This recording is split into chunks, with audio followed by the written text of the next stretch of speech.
Paz e graça para você ligado nessa emissora. É hora de começarmos o seu programa de reflexão, entrevistas e debates de todas as noites. E hoje é aquela noite em que nós fazemos o debate num formato um pouco diferente. Temos um tema, dois debatedores com posições bastante diferentes em relação ao tema, e eles vão se inquirir mutuamente. E você de casa terá a oportunidade então de conhecer todos os aspectos, todas as facetas dos dois lados da questão debatida e ao final do programa tirar suas próprias conclusões. O assunto de hoje é a questão do pecado. Nós todos somos pecadores, mas aqueles que conhecem a palavra de Deus e amam ao Senhor Jesus Cristo, obviamente odeiam o pecado.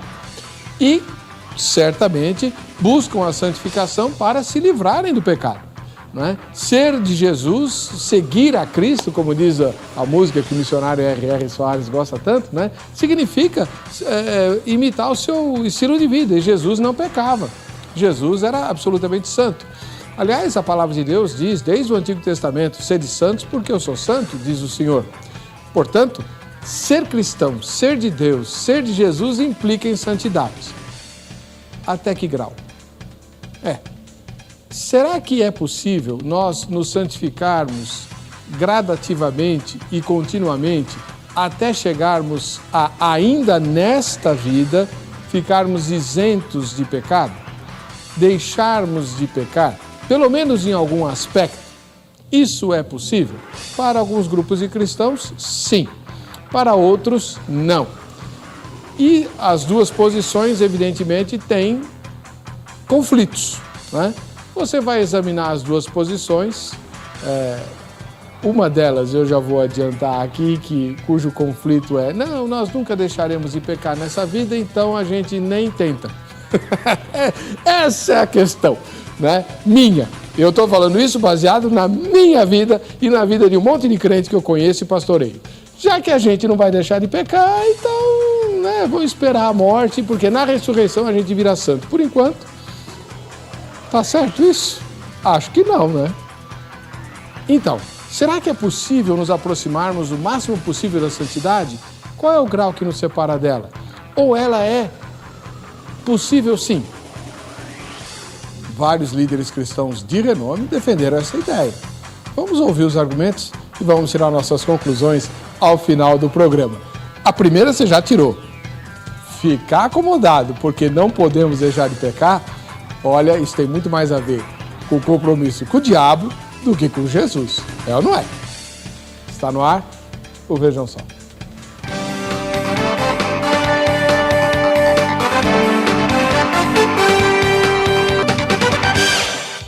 Eu tenho absoluta certeza que você aí de casa está extremamente curioso ou curiosa para saber quem são os dois irmãos que vão discutir um assunto tão assim, né?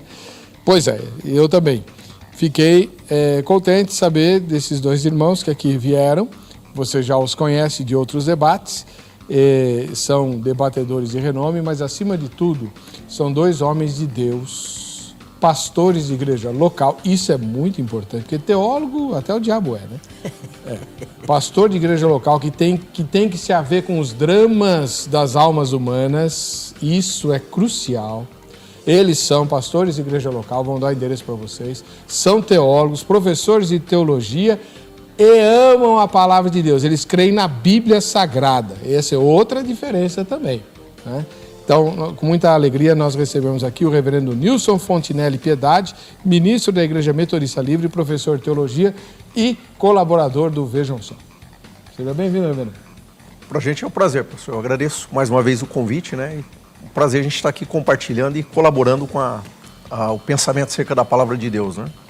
O senhor apanha muito quando vem aqui? Se fala nas mensagens. Então, alguns temas o pessoal exagera, mas é o pessoal tranquilo. Que exagera, o senhor não, né? Não. Mas é tranquilo. Eu acho legal porque o retorno, as pessoas que entram em contato, né, das mais diversas regiões. Eu lembro, nunca esqueço, teve um dos debates que eu cheguei a receber muitos e-mails do exterior. Eu cheguei a receber mais de 30 e-mails, assim, o pessoal contactando, né? Então é legal, é uma oportunidade bem interessante. Onde fica a igreja que o senhor pastoreia? Então a gente está na zona noroeste de São Paulo, é mais região de Pirituba, né? Só que ainda próximo à Marginal, ali a Ponte do Pequeri. Fica na rua Santa Romana, 288. É a Igreja Metodista Livre de Vila Bonilha. Muito obrigado pela presença do irmão. Ok. Do outro lado, o que você também conhece, o pastor Marcos Granconato, da Igreja Batista Redenção. Seja muito bem-vindo, pastor Marcos Granconato, paz e graça. Paz, é um prazer estar aqui, mais uma vez cooperando com o programa, é uma honra poder participar de novo. O tema é polêmico, então a Ana se esmerou em trazer os dois mais polêmicos debatedores que já passaram pelo Vejam Só. Farei ao senhor a mesma pergunta que eu fiz ao reverendo Nilson e ao pastor Thomas, seu colega. Sim. O senhor apanha muito nas mensagens que recebe? Sim, quando o tema é mais caloroso, tem pessoas que escrevem coisas muito mal educadas. O pastor Thomas chegou a comentar, o senhor é o filho do diabo e xinga. Sim. Com palavrão. Então quem xingou não é?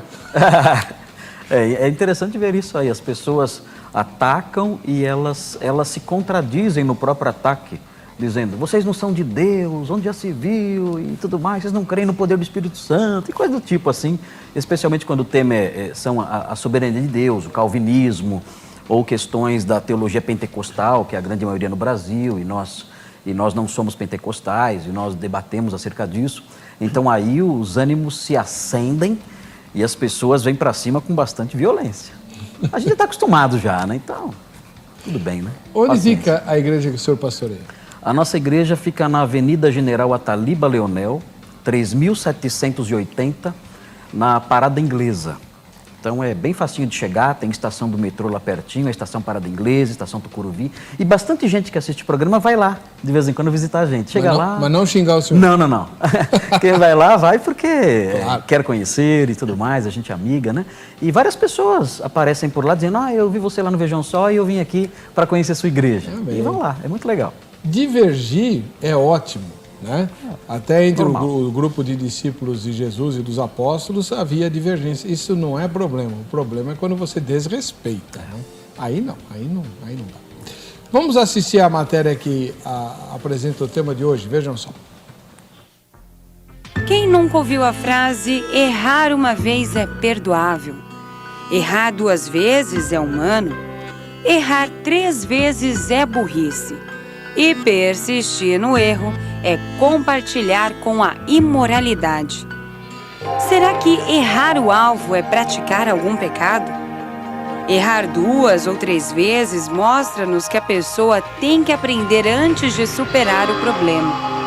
Adquirir experiência, conversar com os outros e se analisar. Mas até que ponto isso é válido? Aprender com os próprios erros é muito romântico. Mas aprender com os erros dos outros é ser mais inteligente. Quando se falha em alcançar a finalidade para a qual se foi criado, em algum momento será cobrado o porquê do acontecimento. E sabemos que o pecado afetou a todos que vivem desde o início dos tempos. É ele que separa o homem do Pai Celestial. O pecado faz a humanidade precisar do perdão.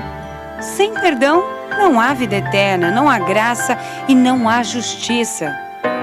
A teoria da evolução considera que os animais não pecam.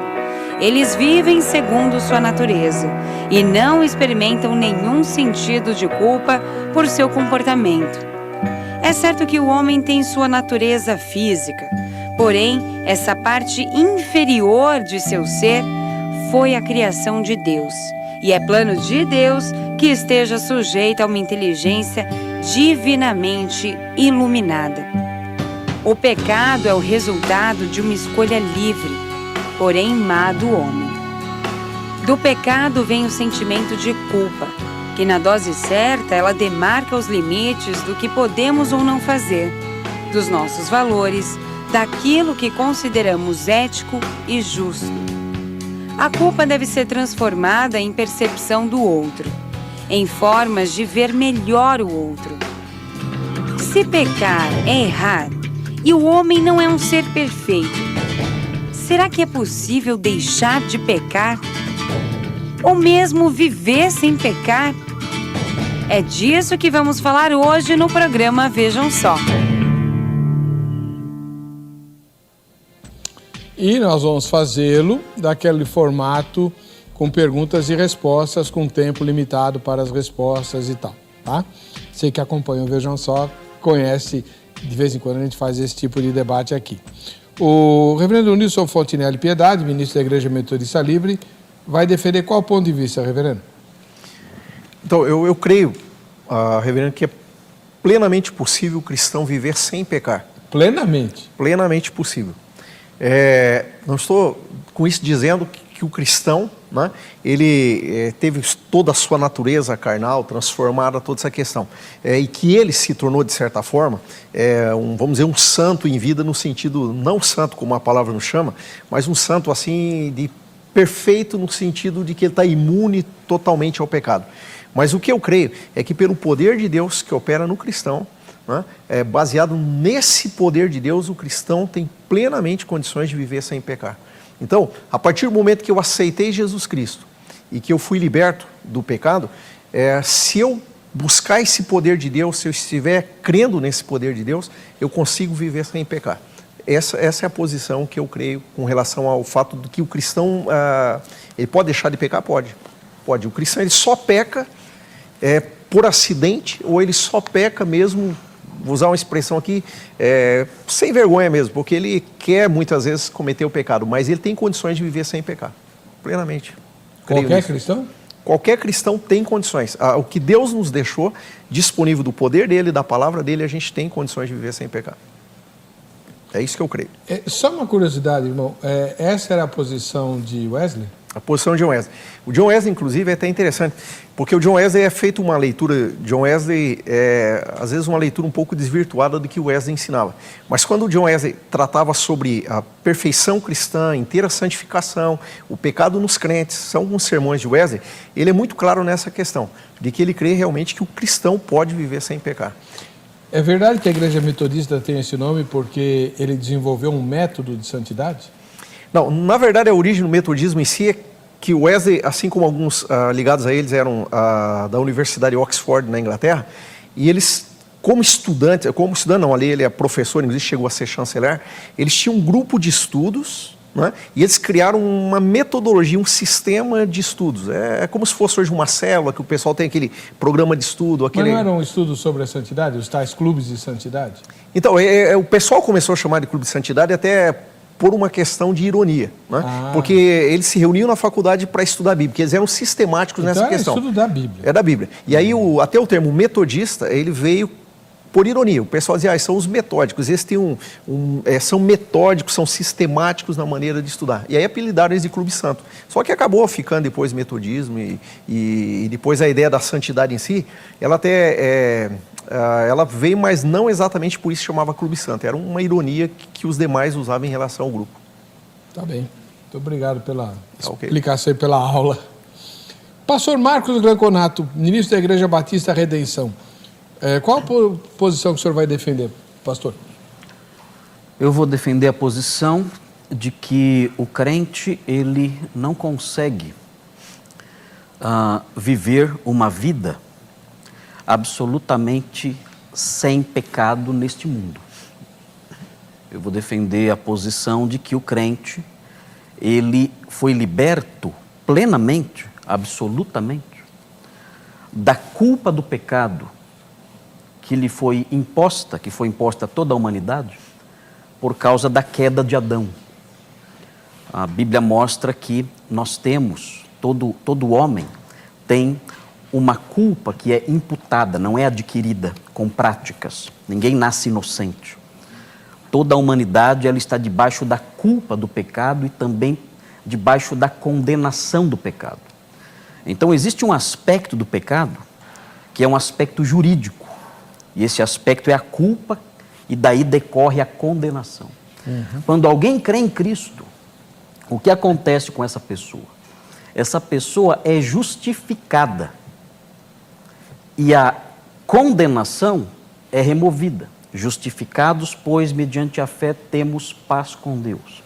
Portanto, agora nenhuma condenação há para os que estão em Cristo Jesus. Ou seja, a culpa do pecado no crente é removida plenamente. Então o crente está totalmente livre da culpa do pecado e por isso ele não é condenado. Por isso ele pode dizer que ele está salvo, ele é um justo. Mas o pecado não é só culpa. O pecado é também ações. E das ações pecaminosas, o crente ainda não está livre, e isso é atestado não só pela própria Escritura, como também pela vasta experiência cristã de 2000 anos. O primeiro a afirmar que o homem poderia viver sem pecar foi um monge britânico chamado Pelágio. E perguntaram para ele, você conhece alguém? Ele falou, não conheço ninguém, mas eu acredito que é possível. No seu caso, você é assim, você é alguém livre do pecado? Ele disse, não, eu cometo pecados também. Então, ele cria, mas nunca tinha visto. Então, a vasta experiência cristã mostra que isso não existe. E a própria Bíblia, como eu vou mostrar aqui, a própria Bíblia mostra que os atos de pecado ainda estão conosco. É claro que existe uma redução nessas práticas por causa da habitação do Espírito que está trabalhando no crente, fazendo com que ele amadureça e se torne alguém mais santo aos poucos. Mas a ministração desse poder que foi mencionado pelo pastor e que livra totalmente o crente da prática do pecado, que é esse outro aspecto, não é o aspecto jurídico, é o aspecto vivencial, esse poder para essa libertação plena da prática, isso será ministrado sobre o crente somente na glorificação, quando ele estiver na glória. E existe um outro aspecto do pecado, um terceiro aspecto, que também não é removido já. E esse aspecto não diz respeito à nossa vontade, porque as práticas envolvem, como o pastor falou agora há pouco, envolvem nossas decisões, nossa vontade, até a safadeza, né, pastor? O pastor mencionou aí da sem-vergonhice da pessoa, de fazer o que quer e tudo mais, e de fato existe essa dimensão, a pessoa faz o que quer, não é inocente, ela decidiu fazer.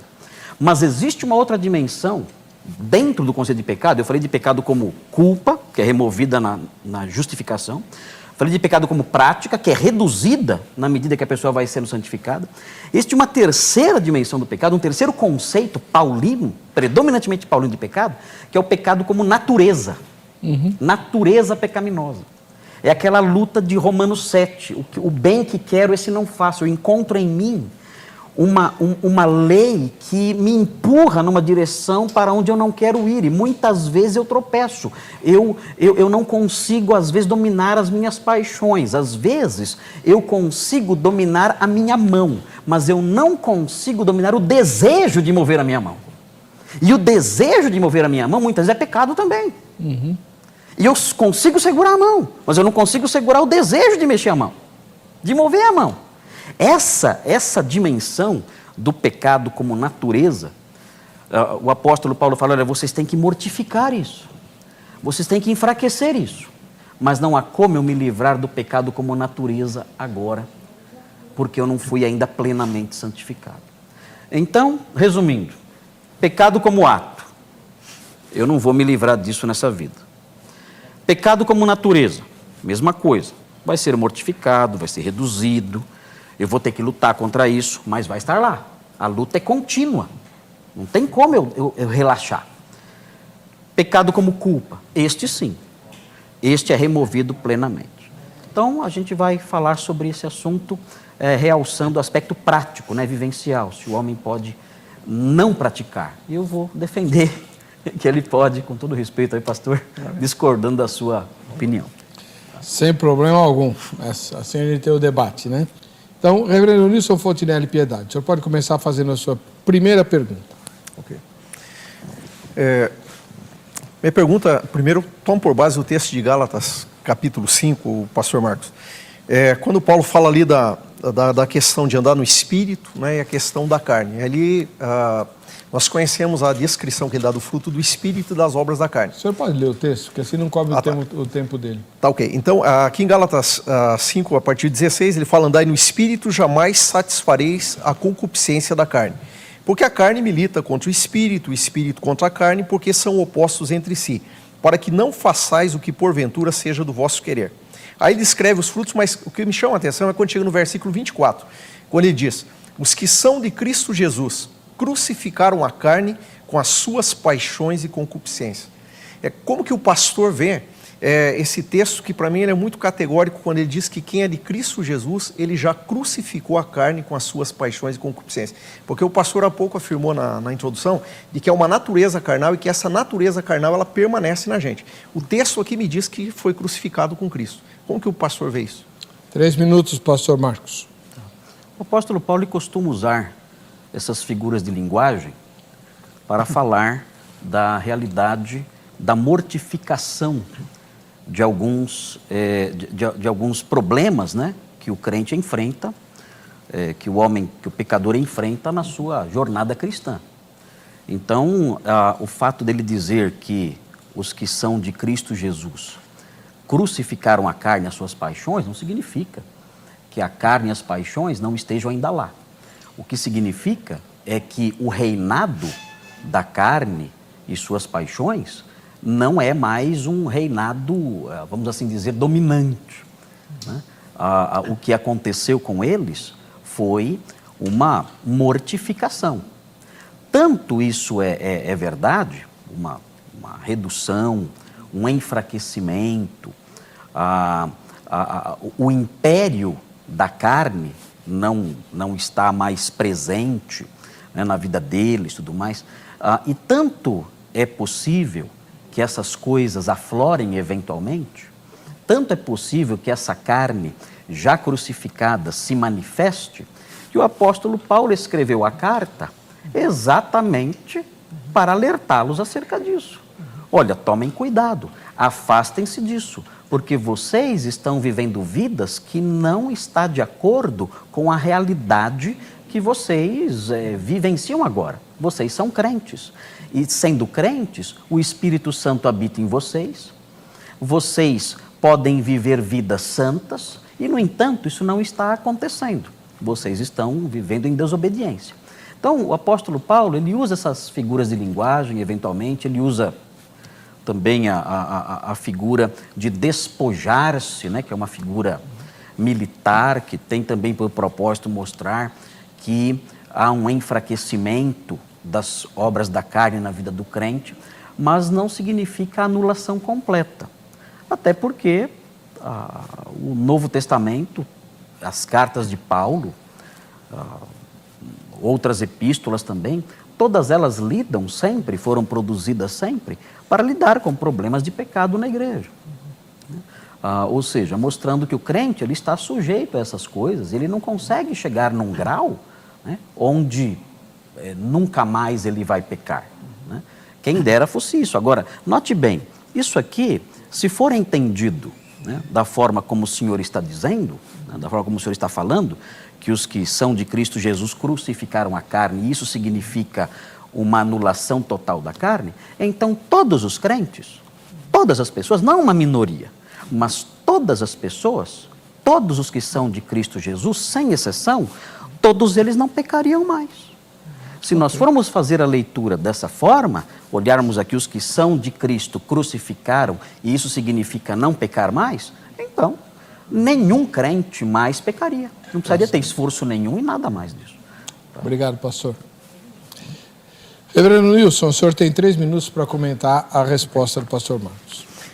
Então, eu penso, quando nós pensamos que o apóstolo Paulo aqui usou uma figura de linguagem, eu penso que a força dessa figura de linguagem, quando ele fala que os que são de Cristo crucificaram, é tão forte quanto a crucificação de Jesus. Eu creio que, para mim, falar que quando ele diz crucificaram a carne, é apenas dizer que amorteceu, que fez uma coisa mais suave, é como se eu falasse que Cristo não morreu bem como a gente pensou. Realmente ele não morreu, Cristo fingiu que morreu, alguma coisa assim. Porque aqui Paulo diz que os que são de Cristo Jesus, eles crucificaram a carne. Então aqui ele é categórico no aspecto que crucificou a carne. Bom, o que mais que me chama a atenção aqui? Esse texto aqui, a gente cai de novo naquela dialética paulina. Que algumas vezes aqui, em alguns debates, tal, a gente tem a oportunidade de falar o que o apóstolo Paulo costuma fazer. Quando o apóstolo Paulo está lidando com um problema que tem na igreja, o apóstolo Paulo costuma normalmente, para chamar a atenção do público que está ouvindo, ele costuma encenar, ou digamos, ele costuma tomar a posição de um lado do grupo e daqui a pouco o lado que se opõe. E normalmente ele chama os dois para conversa e depois ele dá a conclusão dele. Então aqui o que está acontecendo aqui na igreja?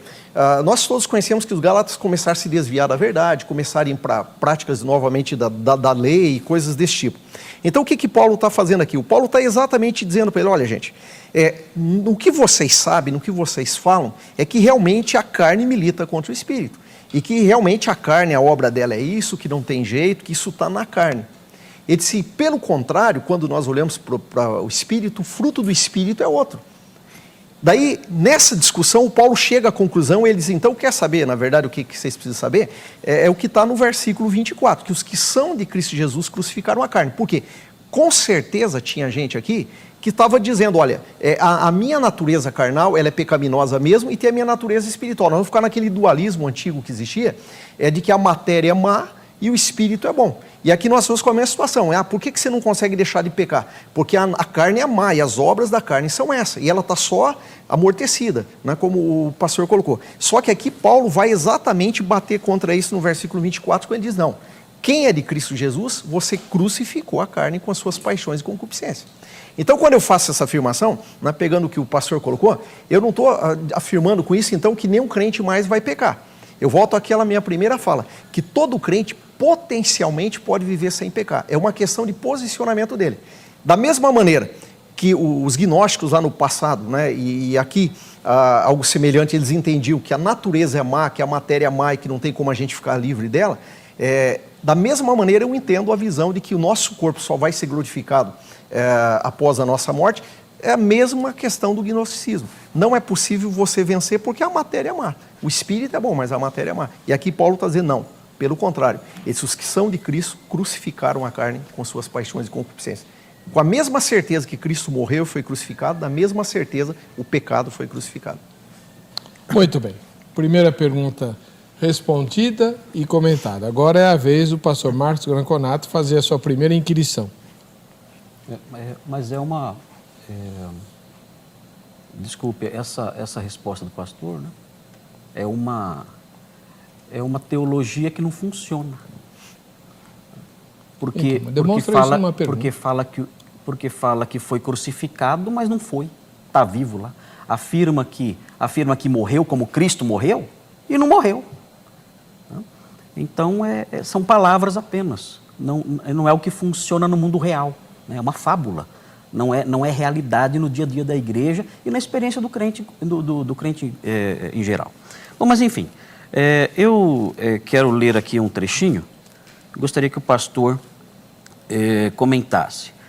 A Bíblia diz assim, em 1 João 1,8: se dissermos que não temos pecado nenhum, a nós mesmos nos enganamos e a verdade não está em nós.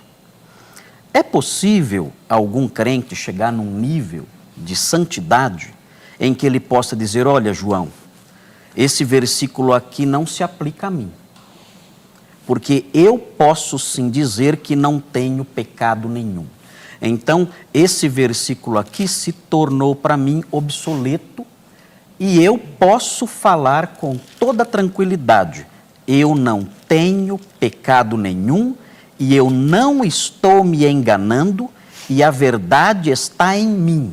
Então esse versículo, para minha realidade, desculpe João, não se aplica. É possível um crente chegar nesse ponto? Essa é a minha pergunta. Okay. 3 minutos, reverendo. Tá, só queria fazer um adendo na colocação do pastor no início. Da mesma maneira que o pastor disse que a minha teologia não funciona, eu diria que a teologia, então todo o ensinamento bíblico, quando diz, olha, não peque, deixa o pecado, então também não funciona. É como se eu falasse para alguém, vá lá no mercado e compra leite condensado, mas eu sei que no mercado não tem leite condensado, mas vai lá comprar leite condensado, mas eu sei que não vai encontrar. Então, por que Deus fica falando para a gente não pecar, para a gente se santificar, se realmente Ele sabe que a gente não vai conseguir isso? Então, é ficar também falando coisas que não vai funcionar. Então, os escritores sagrados aqui erraram também nesse sentido. Vai funcionar, eu já explico. Então, agora o que eu vejo é o seguinte, esse texto aqui de João, o que está acontecendo? Quando nós vamos estudar a Epístola de João, nós vamos perceber que o apóstolo João, aqui, ele sim está aqui vivendo agora nesse momento, exatamente o período do gnosticismo, muito forte, que estava entrando na igreja. Lá em João, quando ele escreveu o Evangelho, ele ainda estava um conflito entre judeus e cristãos. Aqui ele está convivendo com cristãos que estão sendo influenciados pelo gnosticismo. E é exatamente essa tese que depois de Agostinho, Calvino veio e tantos outros vieram ensinando, que a nossa natureza carnal, ela só vai ser vencida com a morte. Tá, o que acontece aqui? Esse pessoal influenciado pelo gnosticismo estava dizendo, eu não estou cometendo pecado. Mas por que eles estavam dizendo que não estavam cometendo pecado? Porque eles diziam que o pecado estava só na matéria. E que a matéria era impossível ela contaminar o seu espírito. Então, o meu espírito está bem, mas a matéria, ela não tem problema, é pecado, e o pecado ali, a matéria não consegue contaminar o espírito. Então, tanto que João aqui ele vai falando nessas epístolas que que o anticristo ele nega que Jesus veio em carne, né? Mas por que ele afirma isso? Porque essa questão de carne, eles acreditavam que o perfeito realmente não tem como ele andar junto com a carne, com a matéria. Então, a defesa de João aqui é exatamente o seguinte. O povo aqui estava dizendo, não, nós não estamos pecando, porque o meu espírito está bom. Eu não estou cometendo pecado, é a minha natureza carnal que é assim, mas ela não consegue afetar o meu espírito. É como um ensinamento que o pastor está passando hoje. O Cristo já libertou o meu espírito, ele já tratou desse lado, agora a natureza carnal não é culpa minha. Essa natureza carnal, ela ainda está aí para ser trabalhada. Então aí João vem e diz, não é bem assim. Se nós dissermos que nós não temos cometido pecado dessa maneira, ele disse, nós estamos dizendo que ele é mentiroso, porque ele está dizendo que isso é pecado. Ele está dizendo que essas práticas, se a gente voltar lá quando Paulo falou aos Gálatas, ele está dizendo que essas obras da carne são pecado. Então o que João está confrontando ali, a igreja, é exatamente isso. Ele está dizendo uma situação do momento local, onde eles estavam negando que as práticas deles eram pecados. E ele está dizendo, não, essas práticas são pecados. É como se alguém chegasse hoje e falasse, eu tô roubando. Ah, mas isso não é pecado, porque eu roubei com a minha mão, é matéria, não é espírito. Dizer, não, se nós estamos roubando e falamos que isso não é pecado, nós estamos dizendo que ele é mentiroso, porque roubar é pecado. Então, João está tratando disso, João não está generalizando e dizendo, olha, estou dizendo que nós não podemos dizer que não cometemos pecado, mas ele está tratando daquela justificativa que eles estavam apresentando ali. Seus comentários, pastor Marcos. O gnosticismo, na verdade, não era exatamente isso que o pastor está dizendo. Existiam, sim, grupos gnósticos que associavam a perfeição e a impossibilidade de pecar ainda estando o homem preso à matéria. Ainda que eles acreditassem que a matéria é má, e não é isso que nós calvinistas ensinamos, isso está sendo o colocar de uma ideia na nossa boca que nós nunca falamos. Nós nunca dissemos que o ser humano, a corporeidade humana é essencialmente má. Não, Deus criou o homem e tudo que ele fez é bom. Não dizemos isso, isso nunca foi dito, jamais diríamos isso.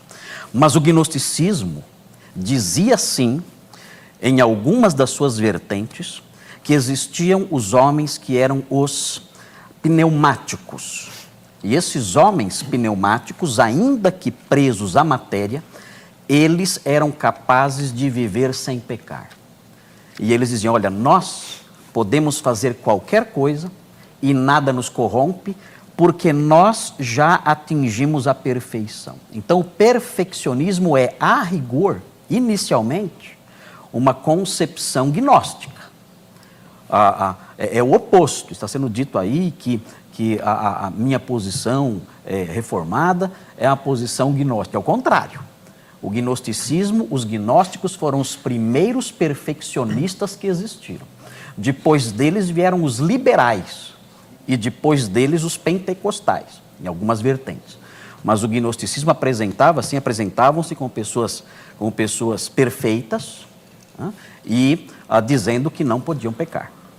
Bom, enfim, isso que o pastor disse agora, isso complica um pouco na hermenêutica do texto, porque se o que ele tem como alvo nesse versículo 8 é o problema de movimentos que estavam formando, não havia gnosticismo propriamente na época, que havia um movimento gnóstico em formação. O gnosticismo mais amadurecido aparece no século II. Século I nós temos um proto-gnosticismo, um gnosticismo embrionário. Né? É uma mescla de outras coisas. Mesmo na Galácia não havia um gnosticismo, não era nem o problema na Galácia o gnosticismo, não era o problema lá. Não dá para associar tão fortemente o gnosticismo no texto de Gálatas como o pastor fez na outra resposta. Mas, 1 João 1,8 diz que se dissermos que não temos pecado nenhum, a nós mesmos nos enganamos e a verdade não está em nós. Se eu associar isso ao problema gnóstico, então o versículo 9 perde para mim também a força dentro da igreja, que diz, se confessarmos os nossos pecados, Ele é fiel e justo para nos perdoar os pecados e nos purificar de toda injustiça. Então isso aí também perde a validade para o problema dentro da igreja. E prossegue o texto, se dissermos, aí volta de novo, ou seja, a questão da existência do pecado emoldura o versículo 9 e o versículo 10 dizendo, se dissermos que não temos cometido pecado, fazemo-lo mentiroso e a sua palavra não está em nós. Então, o apóstolo João, ele está tratando de um problema aqui que envolvia a igreja, dizendo, olha, nós pecamos sim, e a solução para o pecado não é a visão gnóstica, se tornar perfeito dentro da visão gnóstica ou proto-gnóstica, não é se enganar dizendo, não, eu não pequei, eu não fiz nada, a solução é se arrepender. Você quer se livrar do pecado? Não é através da busca de uma perfeição ilusória. Você quer se livrar do pecado? A solução é a confissão de pecados. É assim que se livra, não é através de um crescimento ou de um desenvolvimento que eu sonho alcançar um grau de perfeição que nunca será atingido. É a confissão que livra do pecado e não o amadurecimento espiritual. Bom, reverendo Nilson, o senhor vai, se precisar usar em alguma resposta ou comentário, o senhor terá 1 minuto a mais, já que o teu oponente aqui estourou. Tá? Falei muito. Já marquei aqui. Sua segunda pergunta, reverendo Nilson Fontinelli Piedade. Tá, a minha segunda pergunta, pastor, ela se encaixa lá em 1 Coríntios, capítulo 10, versículo 13. 12 e 13, aqui Paulo diz assim, aquele, pois, que pensa estar de pé, veja que não caia. Não vos sobreveio tentação que não fosse humana, mas Deus é fiel e não permitirá que sejais tentados além das vossas forças. Pelo contrário, juntamente com a tentação vos proverá livramento, de sorte que a possais suportar. A minha pergunta é o seguinte, se o pecado não tem como a gente viver sem pecar, então por que Deus falou aqui que Ele é fiel e que no momento da tentação Ele me dá plena condição de eu vencer essa tentação? É o que o texto está dizendo. Como que você vê isso? 3 minutos, pastor Marcos. Não, eu vejo isso como um versículo que mostra que nós não podemos lançar sobre os ombros de Deus os nossos fracassos. Né? Nós não podemos chegar e dizer assim, olha, Senhor, eu pequei, mas também cá entre nós, né? A culpa não é totalmente minha. A culpa é do Senhor que fez com que a tentação viesse sobre mim aí de um jeito que eu não poderia suportar. Né? Então, o propósito desse versículo é esse, é mostrar, olha, vocês não podem lançar a culpa dos erros de vocês, dos desvios de vocês, a soberania de Deus, ao modo como Deus administra a história. Né?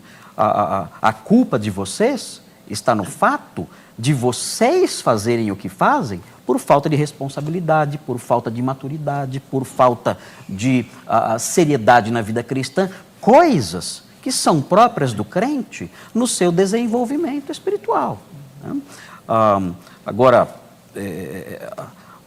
atribuir a Deus a culpa, dizer, olha, eu caí porque a tentação foi grande demais e não deu para suportar, isso seria um subterfúgio, uma forma covarde de enfrentar o problema. O problema está na pessoa, não no modo como Deus administra aí a tentação na nossa história. Existem formas diferentes de tentação, né? Existem tentações que têm origens externas. E essas tentações de origem externa, que são essas tentações que são mencionadas aqui, que nos sobrevêm, coisas que nos cercam e nos convidam e nos chamam, né? O texto diz, olha, o Senhor, Ele não permitirá que essas tentações, elas levem vocês e obriguem vocês a pecar, né? Agora, existem tentações que Tiago menciona que são de origem interna. Essas tentações, elas estão lá. E muitas vezes, nós não conseguimos nos livrar delas. Elas estão no coração da gente, né? Elas continuamente nos convidam em certas direções. E o crente, muitas vezes na sua jornada, ele se surpreende tropeçando, caindo. É por isso que nós precisamos de um advogado. Se nós chegássemos ao ponto em que essas tentações nunca tivessem efeito nenhum sobre nós e nós pudéssemos com todo o vigor vencê-las, essas tentações que são geradas dentro de nós, como fala Tiago menciona isso, né? O coração humano, e Jesus também menciona isso, o coração humano produzindo, sendo uma fonte contínua dessas coisas. Se nós pudéssemos chegar num estágio em que nós estivéssemos livres de cairmos em face dessas coisas, nós não precisaríamos mais de um advogado junto ao Pai. Não haveria mais necessidade disso. Não pecaríamos mais. Ok. Reverendo Nilson, seus comentários. Eu vou, com todo respeito, pastor, mas eu vejo o seguinte, né? A sua colocação, para mim, ela não me convenceu a questão do texto. Porque o texto ele é categórico quando ele diz que não há tentação que não seja humana, ou seja, a nível que você possa suportar. Então, quer dizer, é possível que um ser humano cristão hoje ele possa suportar a tentação. E aqui ainda o texto é categórico. Ele busca a fidelidade de Deus e diz, Deus é fiel e não permitirá que sejais tentados além das vossas forças.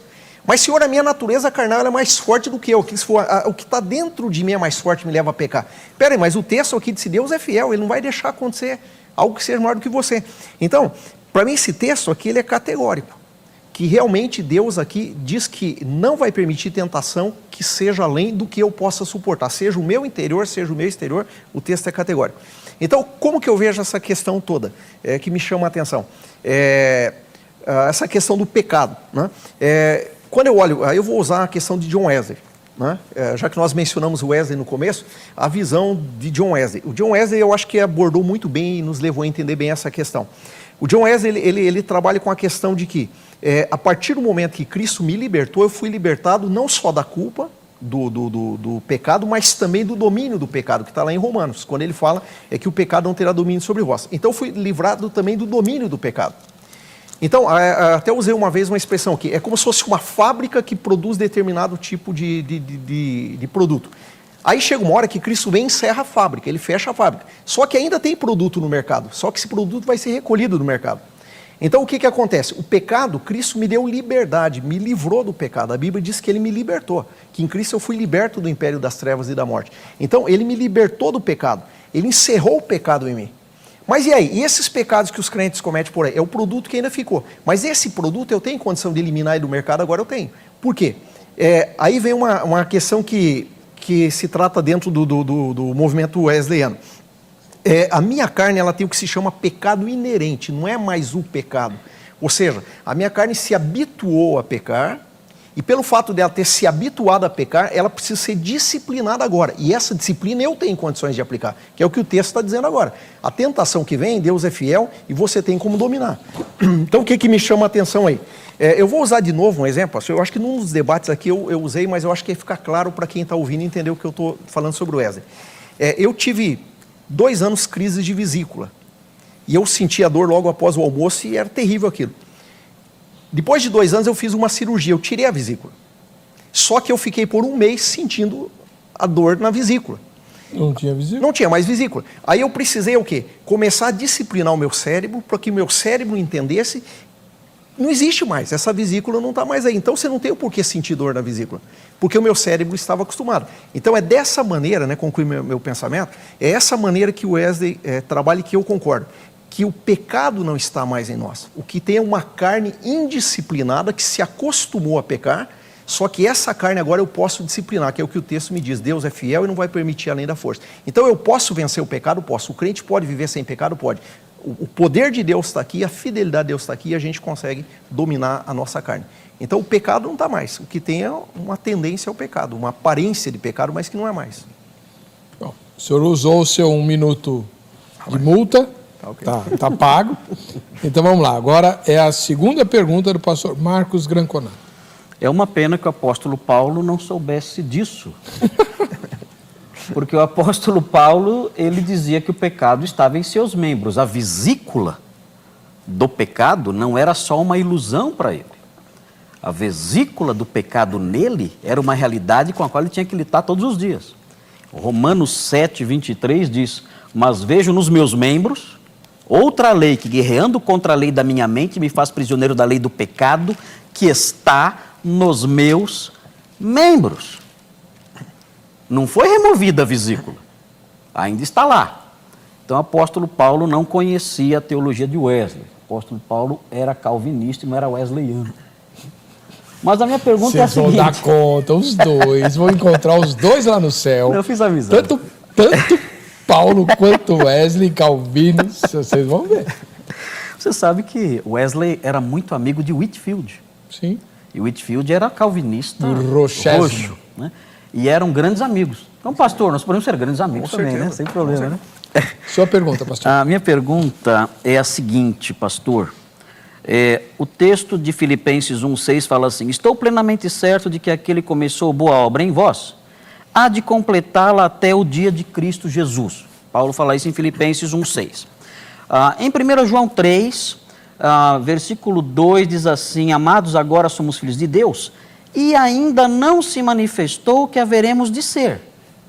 Sabemos que quando ele se manifestar, seremos semelhantes a ele.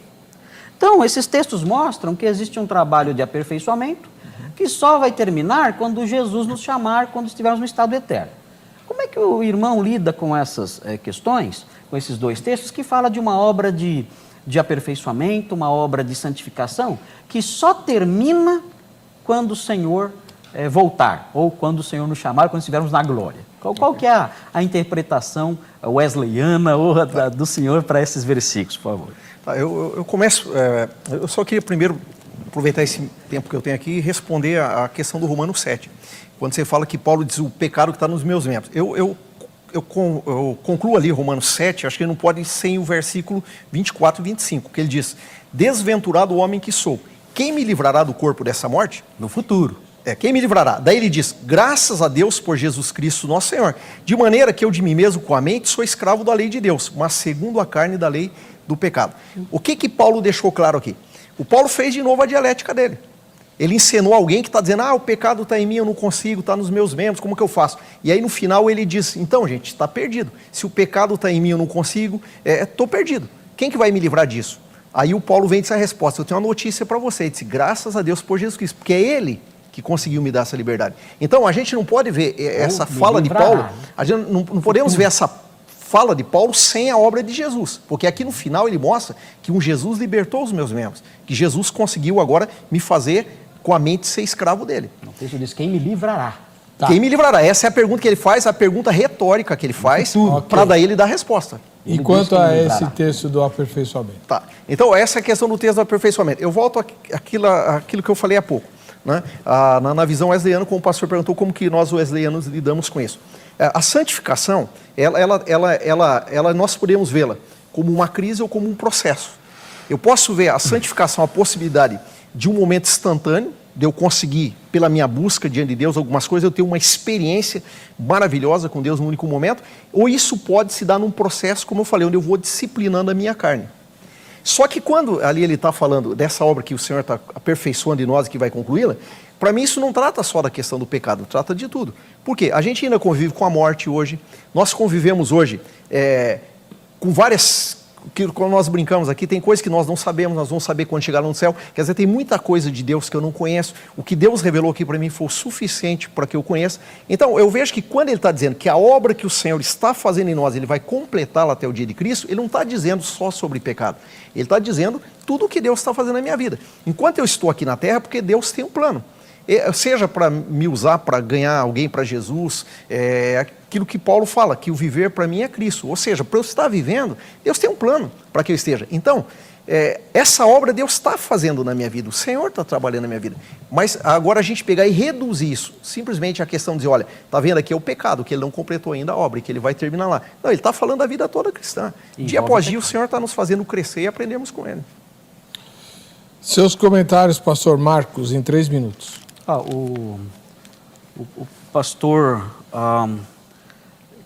meu oponente, bondosamente falando, ele respondeu o que eu queria escutar mesmo.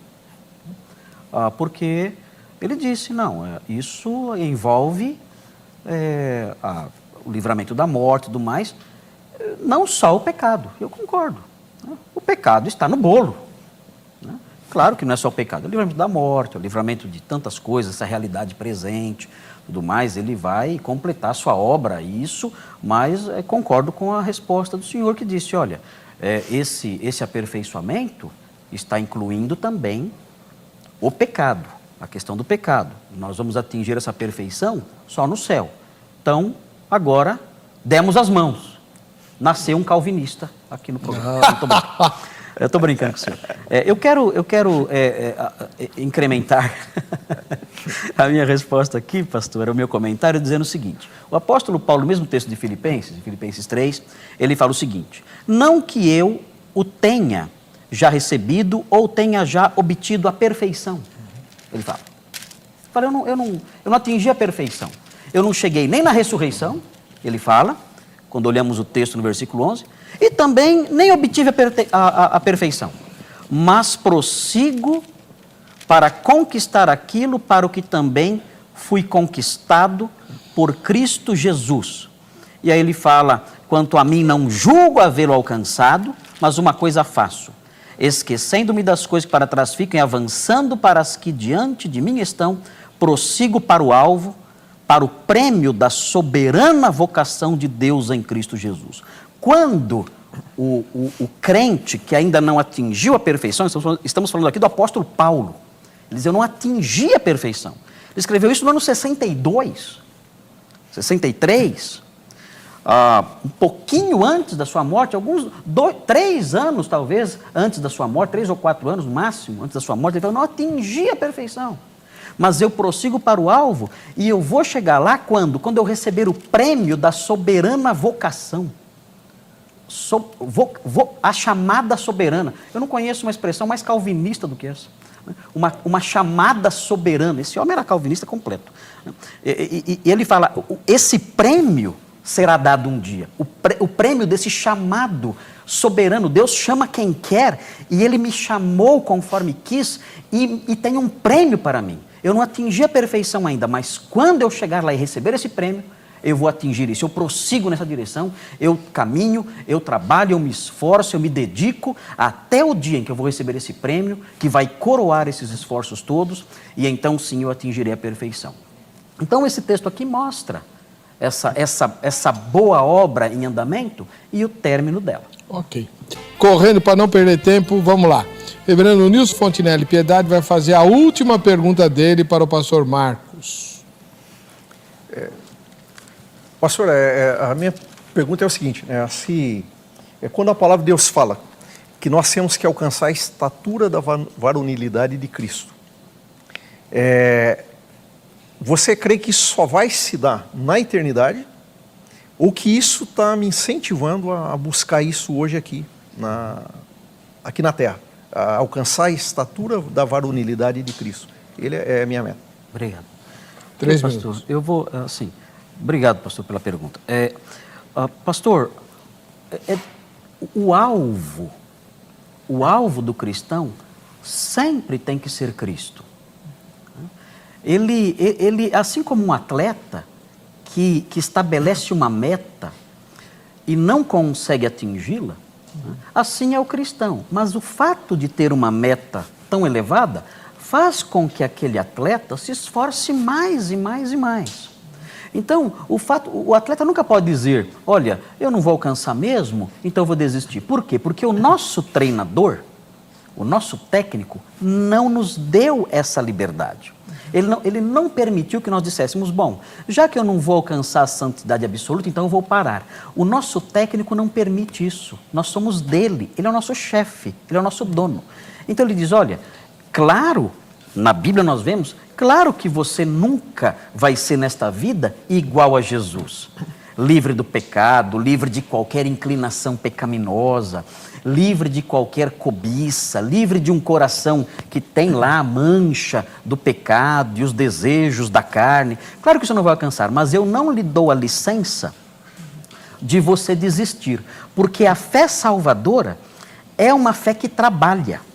A fé que o Senhor concede aos seus eleitos é uma fé produtiva. Ela impõe na pessoa um desejo de agradar a Deus e de buscar ser semelhante a Ele. Ela tem um alvo que é Cristo. E ainda que ela saiba que ela nunca chegará lá, como o apóstolo Paulo fala, eu não alcancei a perfeição, mas eu não vou parar de buscar até receber o prêmio da soberana vocação. Então, sim, o alvo é a maturidade perfeita em Cristo. Mas esse alvo serve como um estímulo e esse alvo, ele é buscado por quem tem a fé verdadeira, porque a fé verdadeira incute na pessoa esse amor, esse desejo, esse anseio por ser igual a Jesus. Mas esse alvo não será atingido aqui. Esse alvo será atingido somente na eternidade. Essa é a minha resposta, à luz de Filipenses 3, conforme eu disse há pouco, de Amém. Paulo dizendo que aguarda o prêmio da soberana vocação. Seus comentários, reverendo. Eu acho complicado, pastor, porque assim, na sua colocação sempre você coloca o céu que eu não vejo nos textos. Né? Aquele texto lá já que você falou de Filipenses, quando Paulo disse, eu não alcancei ainda a perfeição, mas uma coisa eu faço, e estou caminhando para buscá-la e tal, e daí sempre você coloca no final, como se Paulo dissesse, isso eu vou conseguir lá na frente quando eu morrer, e ele não diz isso. Né? O que Paulo está reconhecendo ali, realmente, o que eu creio que é normal, ele está dizendo, olha, eu ainda não sou perfeito, mas eu estou correndo atrás disso. Então o Paulo acreditava que era possível sim a perfeição aqui, porque senão ele não ia correr atrás. Agora lá no céu eu vou alcançar, não está no texto. Né? Então, o prêmio da soberana vocação. O prêmio da soberana vocação. O que é o prêmio da soberana vocação? É aqui? Mas com certeza. Qual que é o prêmio da soberana vocação? Deus me libertou das trevas. Quer dizer, o fato de Cristo ter morrido e me libertado das trevas, isso é o prêmio que eu recebi. É a liberdade. Essa é a liberdade. Agora a gente pensa em prêmio só como morar no céu. A vida eterna já começa aqui. Então, eu aqui, porque eu já tenho a vida eterna. A Bíblia diz que... Ele está alcançando o prêmio. Isso aí que o senhor falou, ele já alcançou. Então, mas o prêmio é aqui na Terra. Ele está caminhando para alcançar o prêmio. Mas aí o que eu vejo também aqui? Quando eu lhe fiz a pergunta em Efésios 4, 13, ele fala, até que todos cheguemos à unidade da fé e do pleno conhecimento do Filho de Deus, à perfeita varonilidade, à medida da estatura da plenitude de Cristo, para que não mais sejamos como meninos agitados de um lado para outro e levados ao redor por todo o vento de doutrina pela artimanha dos homens. Bom, se eu entender, na sua resposta, que essa estatura de Cristo, a perfeita varonilidade de Cristo, que Paulo incentiva a gente a buscar, que Deus está incentivando através de Paulo, é algo só para a eternidade. Aqui Paulo me parece que ele está falando exatamente do contexto da terra, porque ele está falando da igreja, dos dons da igreja, da busca da igreja, dos irmãos trabalhando para que nós aqui na terra alcancemos a estatura da plenitude de Cristo, para que alcançando a estatura da plenitude de Cristo a gente não vá mais ser levado por artimanhas dos homens. Então me parece que o foco de Paulo aqui, me parece não, eu creio que esse é o foco de Paulo, ele está mostrando exatamente que que a luta da igreja é para alcançar aqui na terra, para que aí a igreja não seja mais levada para todo o vento de doutrina. Então é possível alcançar a imagem de Cristo, a varonilidade de Cristo, a estatura da plenitude de Cristo, aqui o texto me mostra claramente que é possível. Então, eu não consigo ver isso como depois, porque o texto aqui me mostra sim que é uma busca para a nossa conduta como igreja na terra ser melhor, não pensando no depois. Bom, sua última pergunta, pastor Marcos. Ou um amadurecimento doutrinário, para que não sejamos levados ao redor por qualquer vento de doutrina. Perfeito. Sua última pergunta. Eu ia falar uma coisa e esqueci. Mas tudo bem. Pastor, minha pergunta é a seguinte: esse texto que o senhor mencionou agora, eu gosto desse texto, porque esse texto mostra a importância que nós temos, os pastores. O texto fala que Deus concedeu dons aos homens, apóstolos, profetas, evangelistas, pastores mestres, com vistas ao aperfeiçoamento dos santos, né? Para que eles cresçam, para que eles atinjam a maturidade. A palavra perfeição pode ser traduzida como maturidade também, no sentido geral, não precisa ser perfeição absoluta, sem pecado nenhum. Mostra que esse é o papel da igreja e dos pastores. O crente que chega nesse ponto, o crente que fala, atingi nesta vida, o que ele faz com a igreja e com os pastores?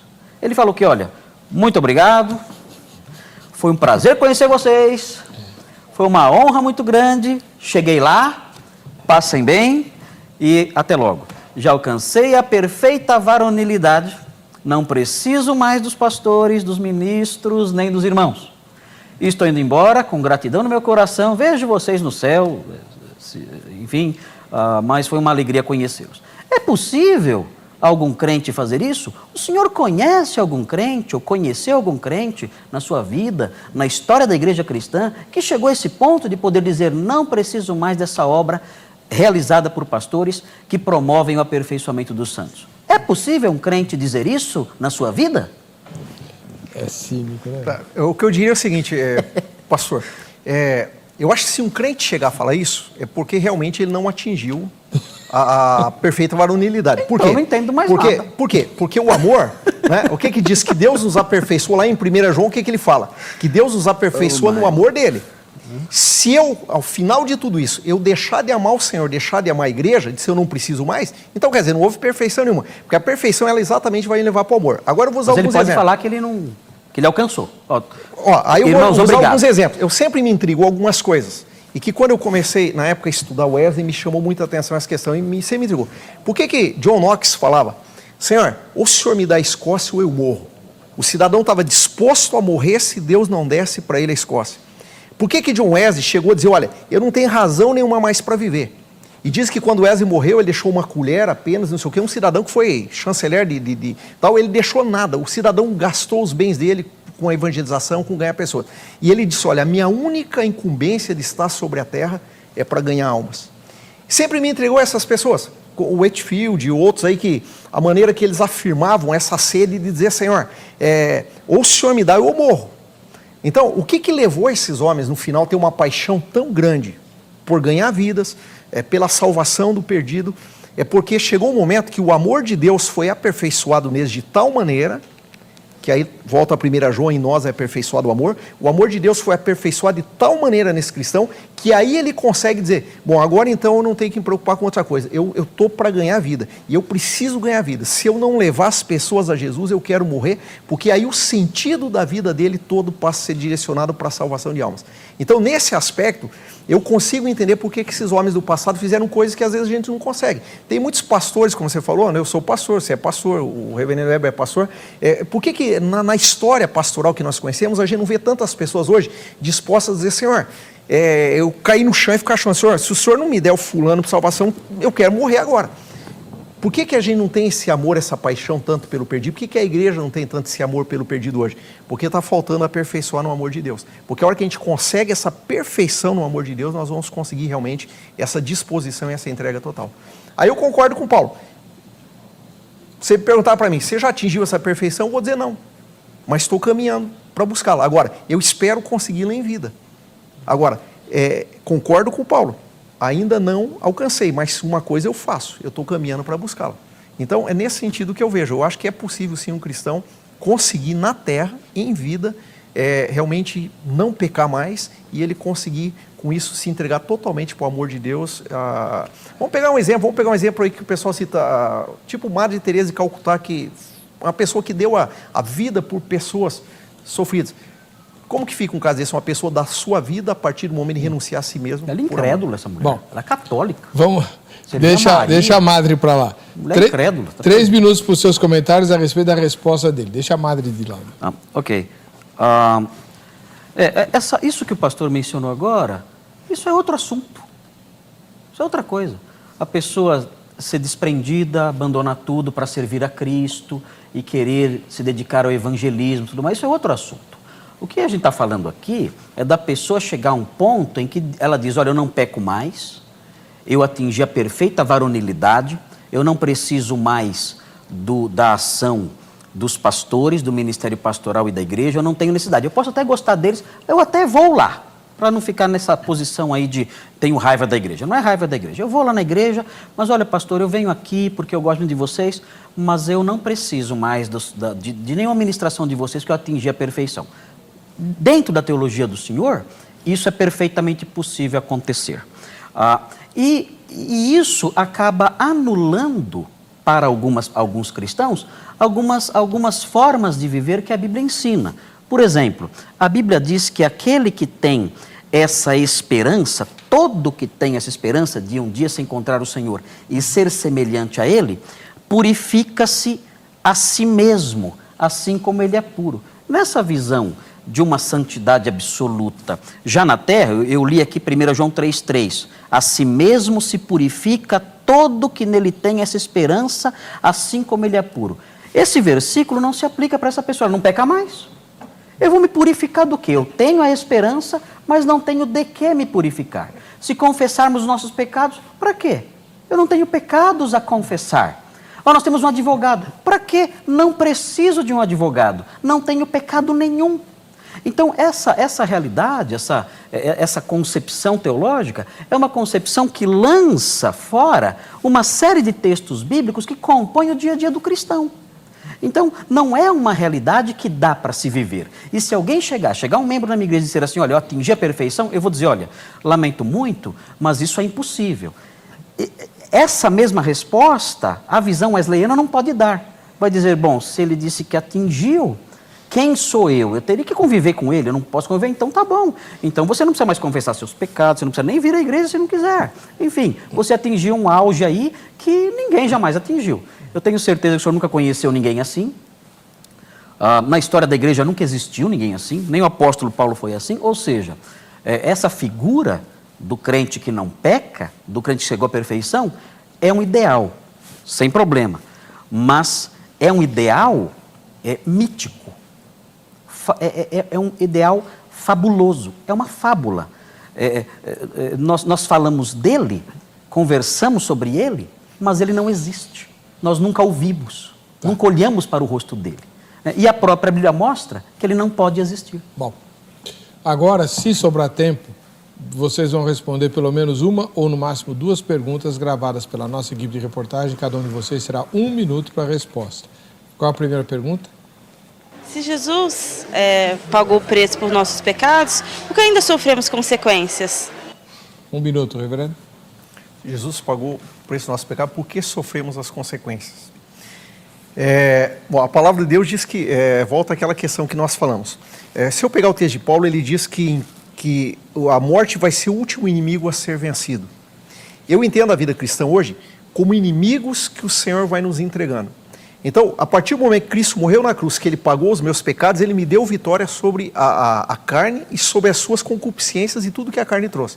Então, eu creio que em vida, nós vamos aprendendo, como nós estamos discutindo aqui, a vencer os nossos inimigos em vida. E depois, no último momento, o Senhor vai me entregar a morte. Então, eu penso que a conquista se deu na cruz. Agora, na terra, eu vou gradativamente conquistando esses inimigos à medida que eu vou caminhando. 1 minuto para o senhor também, mesma pergunta, pastor Marcos. Olha, nós sofremos as consequências porque Cristo não nos livrou das consequências naturais dos nossos atos. Se uma pessoa pratica sexo antes do casamento e engravida, quando ela se converte, o neném não desaparece. Cristo não nos livrou das consequências naturais dos atos errados que nós praticamos. Nós vivemos num universo em que Deus estabeleceu certos efeitos para certas causas. Se eu planto vento, eu vou colher tempestade. Cristo nos livrou das consequências jurídicas do pecado, não de todas as consequências. Ele nos livrou das consequências jurídicas. O pecado gera culpa e a culpa gera condenação no inferno eterno. Cristo nos livrou dessas consequências e, a longo prazo, das consequências morais quando estivermos com Ele. Mas as consequências naturais do pecado, isso não há promessa nenhuma de livramento disso na Bíblia. Próxima pergunta, o senhor é que começa respondendo. Solta ela. Como eu posso saber que algo é pecado? Pastor Marcos Granconato. Você pode saber que algo é pecado avaliando esse algo à luz da Escritura. Você não pode condenar aquilo que a Bíblia não condena. E você não pode aprovar aquilo que a Bíblia desaprova. Então, há muitos pecados que foram inventados por aí, pelas tradições. Há muitas pessoas que criam procedimentos, dizem isso aqui é pecado, porque acham que é por causa de tradições, por causa de costumes. A nossa regra de fé, a nossa régua pela qual nós medimos a conduta das pessoas e dizemos isso é errado ou certo, é a Sagrada Escritura. Se o que está dito, se o que você fez, o que a pessoa fez, não é tratado na Escritura, então nós temos que silenciar. Nós não podemos dizer a Bíblia condena isso, porque ela silencia. Então, o limite são as páginas da Sagrada Escritura. A Escritura vai dizer isso é errado ou não. Quando ela disser é errado, fuja. Quando ela disser que é certo, ou não dizer nada, vá em frente. Sua resposta, reverendo Nilson. Eu apenas, algo mais, eu concordo plenamente com o pastor. Quando Paulo diz lá em Gálatas 5, versículo 19, ora, as obras da carne são conhecidas e são. Então é o que o pastor colocou. Como que eu sei se alguma coisa é pecado? Deus deixou claro na palavra. Por isso que o texto diz, as obras da carne são conhecidas. Tudo que é pecado está na Bíblia, de alguma maneira, mostrando o que desagrada o Senhor. É conhecido. Não tem como alguém dizer, mas existe tal coisa que eu não sei se é pecado. A Bíblia diz que as obras da carne são conhecidas. Então, na Bíblia, nós temos como saber o que é pecado, o que Deus aprova e o que Deus não aprova. Tá bom, e lembrando que há coisas semelhantes a estas no fim da lista, né? E coisas semelhantes a estas, acerca das quais, como o anjo já vos disse, não herdarão o rei dos céus os que tais coisas praticam. Muito bem, queria agradecer ao reverendo Nilson Fontinelli Piedade, da Igreja Metodista Livre, e o pastor Marcos Granconato, da Igreja Batista Redenção, por terem estado aqui, e eles continuam à disposição de vocês pelo site vejamsó.com.br. Na aba convidados você tem o e-mail deles para mandar perguntas, tirar dúvidas, fazer convites, enfim, eles estão à sua disposição, só não vale xingar. Para você que fica com a gente, que fica com essa emissora, a paz e a graça de Jesus, nós nos encontraremos no próximo Vejam Só.